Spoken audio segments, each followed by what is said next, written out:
we're looking here at the graph of the tan function y equals tan t from minus 4 pi radians up to 4 pi radians.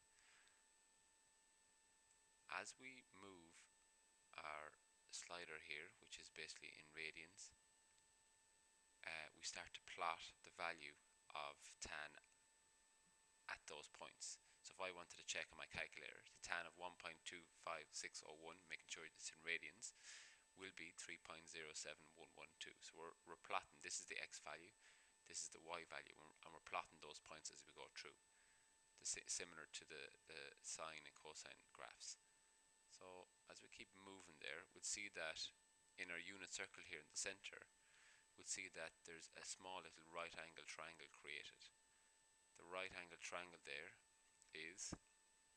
contains the sine, so the y value there is related to the sine of t, and the x value from 0 out to that point represents cosine, and the relationship between those is the same as tan of t. And if we link it to coordinate geometry, which we've done previously, we'll see that what we're actually finding here when we find tan is we're actually finding the slope of that line there from w, the point w, back to 0, 0. Okay, so there's a link between coordinate geometry and this as well. So as in coordinate geometry, as the line gets steeper, the slope value increases. So we'll continue to see it increasing there, and eventually as we head to a vertical line, what we expect happens. It goes from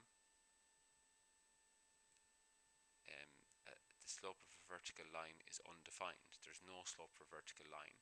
And also if we checked, that value there is pi over 2 radians. If we checked on a calculator cos of pi over 2 radians, or in our maths tables, we'll find that it is undefined.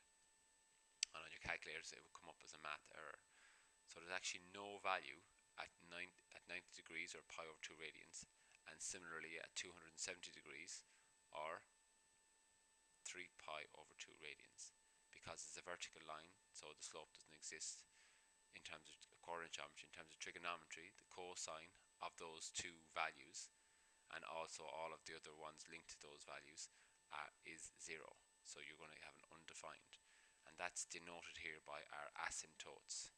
This dashed line here means that there's an asymptote at that point along that line. So this graph, these red and blue dots, will never actually cross over those lines. So what we're really doing is basically creating copies, lots and lots of copies of this same graph, okay, all the way through. So we see that it repeats, but it never actually reaches this line here. It can't cross over that line because it's undefined.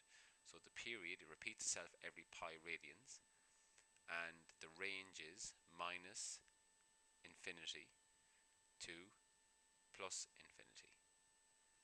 So it continues on, getting closer, closer, closer, but it never actually makes contact with this line here. It never crosses over this line. That's your graph of tan function y equals tan t from minus 4 pi radians up to 4 pi radians.